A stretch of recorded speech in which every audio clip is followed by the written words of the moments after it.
ಇನ್ನು ಯಾಕೆ ಕೊಡ್ತಾ ಇಲ್ಲ ಮೇಡಮ್ ಅಂತ ಇವತ್ತು ನಾನೆಲ್ಲ ರಾಜ್ಯದಿಂದ ಆ ಕಡೆ ಮೂಲೆಯಿಂದ ಈ ಕಡೆ ಮೂಲೆಯಿಂದ ಬಂದಂತ ಎಲ್ಲ ನನ್ನ ಅಕ್ಕ ತಂಗಿಯರಿಗೆ ಮತ್ತು ಸಂಯುಕ್ತ ಸಂಘರ್ಷ ಒಕ್ಕೂಟ ಸಮಿತಿ ಇವರ ಆಶ್ರಯದಲ್ಲಿ ನಮ್ಮ ಶಿವಶಂಕರ್ ಅಣ್ಣನವರು ಇರಬಹುದು, ಜಯಮ್ಮನವರು ಇರಬಹುದು, ಮತ್ತು ನಮ್ಮ ನಾಗರತ್ನ ಅಕ್ಕನವರು ಇರ್ಬೋದು, ಮತ್ತು ಬಹಳಷ್ಟು ಜನ ಉಮಾ ಅವರು ಇರ್ಬೋದು, ಬಹಳಷ್ಟು ಜನ ತಮ್ಮ ಧ್ವನಿಯನ್ನ ನನ್ನ ಮಟ್ಟಕ್ಕೆ, ಸರ್ಕಾರ ಮಟ್ಟಕ್ಕೆ ತಲುಪಿಸ್ಲಿಕ್ಕೆ ನಿರಂತರವಾಗಿ ಎಲ್ಲರೂ ಪ್ರಯತ್ನವನ್ನ ಮಾಡ್ತಾ ಇದ್ದಾರೆ. ನಾನು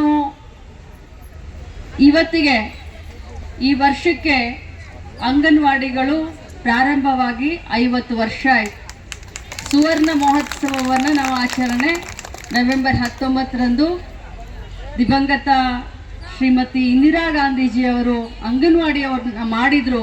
ಸೊ ಅವರ ಜನ್ಮದಿನದಂದೇ ಸುವರ್ಣ ಮಹೋತ್ಸವವನ್ನು ಆಚರಣೆ ಮಾಡಬೇಕು ಮತ್ತು ತಮ್ಮನ್ನೆಲ್ಲರನ್ನೂ ಕರೆದು ಆಚರಣೆ ಮಾಡಬೇಕಂತ ನಾವು ಇವತ್ತು ಸಂಕಲ್ಪವನ್ನು ಮಾಡಿಕೊಂಡಿದ್ದೇವೆ.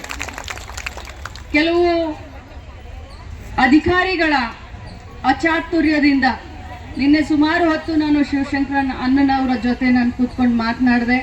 ಸುಮಾರು ಬಾರಿ ಜಯಮ್ಮನವರು ತಮ್ಮ ಕಷ್ಟಗಳನ್ನು ನನಗೆ ಹಂಚಿಕೊಂಡಿದ್ದಾರೆ. ಕೆಲವೊಂದು ಅಧಿಕಾರಿಗಳ ಅಚಾತುರ್ಯದಿಂದ ತಮ್ಮ ಗ್ರಾಜ್ಯುಯೇಟಿ 2011ರಿಂದ ನಿವೃತ್ತ ಆದರು ಎಲ್ಲರಿಗೂ ಅದು ಸೌಲಭ್ಯ ಜಾರಿ ಆಗಬೇಕಾಗಿತ್ತು. ಆದರೆ 23ರಿಂದ ಅದು ಜಾರಿಯಾಗಿದ್ದು ನನಗೂ ಅನಿಸುತ್ತೆ ಅದು ತಪ್ಪಾಗಿದೆ ಅಂತ ನನಗೂ ಕೂಡ ಮನವರಿಕೆ ಆಗಿದೆ. ನಾನು ಆದಷ್ಟು ಬೇಗ ಇದನ್ನ ಸರಿ ಮಾಡಲಿಕ್ಕೆ, ತಿದ್ದಲಿಕ್ಕೆ ನಾನು ಪ್ರಯತ್ನ ಮಾಡ್ತೀನಿ. ತಾವು ತಮ್ಮ ಧ್ವನಿಯನ್ನು ಇಲ್ಲಿ ನಮಗೆ ಮುಟ್ಟಿಸ್ಬೇಕಂತೆಲ್ಲ ಬಂದಿದ್ದೀರಾ. ಆದರೆ ನಾನು ನಿಮಗೆ ಪದೇ ಪದೇ ನೀವು ಇಲ್ಲಿ ಕೂತ್ಕೊಂಡಾಗ ನಾನು ಮಾಡ್ತೀನಿ ಅಂತ ಪದೇ ಪದೇ ಹೇಳ್ತಾ ಇದ್ದೀನಿ. ಏನು ಸರ್ಕಾರಕ್ಕೆ ಕೂಡ ಏನು ದೊಡ್ಡ ಹೊರೆ ಏನು ಆಗೋದಿಲ್ಲ, ನನಗೂ ಗೊತ್ತಿದೆ, ಲೆಕ್ಕಾಚಾರ ಎಲ್ಲ ನನ್ನ ಎದುರುಗಡೆ ಇಟ್ಟಿದ್ದಾರೆ. ಆದರೆ ತಾವು ಸ್ವಲ್ಪ ತಾಳ್ಮೆಯಿಂದ ಇರಿ. ಇಷ್ಟು ದಿನ ತಾಳ್ಮೆಯಿಂದ ಇದ್ದೀರಾ. 11ರಿಂದ 22ರವರೆಗೆ ಅದೇನಿದೆ, ಎಷ್ಟು ಜನ ಇದ್ದಾರೆ ಅನ್ನೋದೆಲ್ಲ ನನಗೆ ಕಲ್ಪನೆ ಇದೆ. ನಾವು ಒಮ್ಮೆ ಅಲ್ಲ 3-4 ಬಾರಿ ಫೈನಾನ್ಸ್ ಡಿಪಾರ್ಟ್ಮೆಂಟ್ ಅವರನ್ನು ಕರೆದು ಇದ್ರ ಬಗ್ಗೆ ನಾವು ಮಾತನಾಡಿದ್ದೀವಿ. ಆದರೆ ಸ್ವಲ್ಪ ನಮಗೆ ಹಿನ್ನಡೆ ಆಗಿದೆ, ಫೈಲು ಅಷ್ಟೊಂದು ನಮಗೆ ಕ್ಲಿಯರ್ ಆಗಲಿಲ್ಲ. ಬಟ್ ನಾನು ಹಿನ್ನಡೆ ಆಗಿದೆ ಅಂತ ಸುಮ್ಮನೆ ಕೂರೋಳು ಅಲ್ಲ.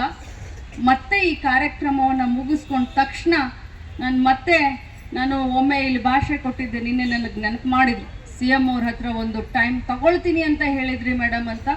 ಸೊ CM ಅವ್ರ ಹತ್ರ ಟೈಮ್ ಆದರೂ ತಗೊಳ್ತೀನಿ, ಇಲ್ಲ ಅಂತಂದರೆ ಇವ್ರನ್ನಷ್ಟೇ ಕರ್ಕೊಂಡು ಹೋಗಿ ನಾನು ಮಾತಾಡಿ ಫೈನಾನ್ಸ್ ಡಿಪಾರ್ಟ್ಮೆಂಟ್ನಲ್ಲಿ ಇದನ್ನು ಕ್ಲಿಯರ್ ಮಾಡಿಸ್ಕೊಡ್ತೀನಿ ಅನ್ನೋಂಥ ಮಾತನ್ನು ಹೇಳ್ತೀನಿ. ಇನ್ನು ಯಾಕೆ ಕೊಡ್ತಾ ಇಲ್ಲ ಮೇಡಮ್ ಅಂತ ಇವತ್ತು ನಾನೆಲ್ಲ ರಾಜ್ಯದಿಂದ ಆ ಕಡೆ ಮೂಲೆಯಿಂದ ಈ ಕಡೆ ಮೂಲೆಯಿಂದ ಬಂದಂಥ ಎಲ್ಲ ನನ್ನ ಅಕ್ಕ ತಂಗಿಯರಿಗೆ ಮತ್ತು ಸಂಯುಕ್ತ ಸಂಘರ್ಷ ಒಕ್ಕೂಟ ಸಮಿತಿ ಇವರ ಆಶ್ರಯದಲ್ಲಿ ನಮ್ಮ ಶಿವಶಂಕರ್ ಅಣ್ಣನವರು ಇರ್ಬೋದು, ಜಯಮ್ಮನವರು ಇರಬಹುದು, ಮತ್ತು ನಮ್ಮ ನಾಗರತ್ನ ಅಕ್ಕನವರು ಇರ್ಬೋದು, ಮತ್ತು ಬಹಳಷ್ಟು ಜನ ಉಮಾ ಅವರು ಇರ್ಬೋದು, ಬಹಳಷ್ಟು ಜನ ತಮ್ಮ ಧ್ವನಿಯನ್ನ ನನ್ನ ಮಟ್ಟಕ್ಕೆ, ಸರ್ಕಾರ ಮಟ್ಟಕ್ಕೆ ತಲುಪಿಸ್ಲಿಕ್ಕೆ ನಿರಂತರವಾಗಿ ಎಲ್ಲರೂ ಪ್ರಯತ್ನವನ್ನ ಮಾಡ್ತಾ ಇದ್ದಾರೆ. ನಾನು ಇವತ್ತಿಗೆ ಈ ವರ್ಷಕ್ಕೆ ಅಂಗನವಾಡಿಗಳು ಪ್ರಾರಂಭವಾಗಿ 50 ವರ್ಷ ಆಯಿತು. ಸುವರ್ಣ ಮಹೋತ್ಸವವನ್ನು ನಾವು ಆಚರಣೆ ನವೆಂಬರ್ 19ರಂದು ದಿವಂಗತ ಶ್ರೀಮತಿ ಇಂದಿರಾ ಗಾಂಧೀಜಿಯವರು ಅಂಗನವಾಡಿಯವ್ರನ್ನ ಮಾಡಿದ್ರು. ಸೊ ಅವರ ಜನ್ಮದಿನದಂದೇ ಸುವರ್ಣ ಮಹೋತ್ಸವವನ್ನು ಆಚರಣೆ ಮಾಡಬೇಕು ಮತ್ತು ತಮ್ಮನ್ನೆಲ್ಲರನ್ನೂ ಕರೆದು ಆಚರಣೆ ಮಾಡಬೇಕಂತ ನಾವು ಇವತ್ತು ಸಂಕಲ್ಪವನ್ನು ಮಾಡಿಕೊಂಡಿದ್ದೇವೆ. ಕೆಲವು ಅಧಿಕಾರಿಗಳ ಅಚಾತುರ್ಯದಿಂದ ನಿನ್ನೆ ಸುಮಾರು ಹೊತ್ತು ನಾನು ಶಿವಶಂಕರನ್ ಅಣ್ಣನವರ ಜೊತೆ ನಾನು ಕೂತ್ಕೊಂಡು ಮಾತನಾಡಿದೆ.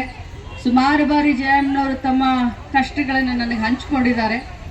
ಕೆಲವೊಂದು ಅಧಿಕಾರಿಗಳ ಅಚಾತುರ್ಯದಿಂದ ತಮ್ಮ ಗ್ರಾಜ್ಯುಯೇಟಿ 2011ರಿಂದ ನಿವೃತ್ತ ಆದರು ಎಲ್ಲರಿಗೂ ಅದು ಸೌಲಭ್ಯ ಜಾರಿ ಆಗಬೇಕಾಗಿತ್ತು.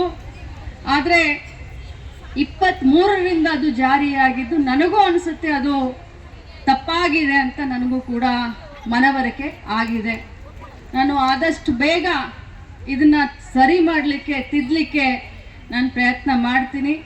ತಾವು ತಮ್ಮ ಧ್ವನಿಯನ್ನು ಇಲ್ಲಿ ನಮಗೆ ಮುಟ್ಟಿಸ್ಬೇಕಂತೆಲ್ಲ ಬಂದಿದ್ದೀರಾ. ಆದರೆ ನಾನು ನಿಮಗೆ ಪದೇ ಪದೇ ನೀವು ಇಲ್ಲಿ ಕೂತ್ಕೊಂಡಾಗ ನಾನು ಮಾಡ್ತೀನಿ ಅಂತ ಪದೇ ಪದೇ ಹೇಳ್ತಾ ಇದ್ದೀನಿ. ಏನು ಸರ್ಕಾರಕ್ಕೆ ಕೂಡ ಏನು ದೊಡ್ಡ ಹೊರೆ ಏನು ಆಗೋದಿಲ್ಲ, ನನಗೂ ಗೊತ್ತಿದೆ, ಲೆಕ್ಕಾಚಾರ ಎಲ್ಲ ನನ್ನ ಎದುರುಗಡೆ ಇಟ್ಟಿದ್ದಾರೆ. ಆದರೆ ತಾವು ಸ್ವಲ್ಪ ತಾಳ್ಮೆಯಿಂದ ಇರಿ, ಇಷ್ಟು ದಿನ ತಾಳ್ಮೆಯಿಂದ ಇದ್ದೀರಾ. 11ರಿಂದ 22ರವರೆಗೆ ಅದೇನಿದೆ, ಎಷ್ಟು ಜನ ಇದ್ದಾರೆ ಅನ್ನೋದೆಲ್ಲ ನನಗೆ ಕಲ್ಪನೆ ಇದೆ. ನಾವು ಒಮ್ಮೆ ಅಲ್ಲ 3-4 ಬಾರಿ ಫೈನಾನ್ಸ್ ಡಿಪಾರ್ಟ್ಮೆಂಟ್ ಅವರನ್ನು ಕರೆದು ಇದ್ರ ಬಗ್ಗೆ ನಾವು ಮಾತನಾಡಿದ್ದೀವಿ. ಆದರೆ ಸ್ವಲ್ಪ ನಮಗೆ ಹಿನ್ನಡೆ ಆಗಿದೆ, ಫೈಲು ಅಷ್ಟೊಂದು ನಮಗೆ ಕ್ಲಿಯರ್ ಆಗಲಿಲ್ಲ. ಬಟ್ ನಾನು ಹಿನ್ನಡೆ ಆಗಿದೆ ಅಂತ ಸುಮ್ಮನೆ ಕೂರೋಳು ಅಲ್ಲ. ಮತ್ತೆ ಈ ಕಾರ್ಯಕ್ರಮವನ್ನು ಮುಗಿಸ್ಕೊಂಡ ತಕ್ಷಣ ನಾನು ಒಮ್ಮೆ ಇಲ್ಲಿ ಭಾಷೆ ಕೊಟ್ಟಿದ್ದೆ, ನಿನ್ನೆ ನನಗೆ ನೆನಪು ಮಾಡಿದ್ರು. CM ಅವ್ರ ಹತ್ರ ಒಂದು ಟೈಮ್ ತಗೊಳ್ತೀನಿ ಅಂತ ಹೇಳಿದ್ರಿ ಮೇಡಮ್ ಅಂತ.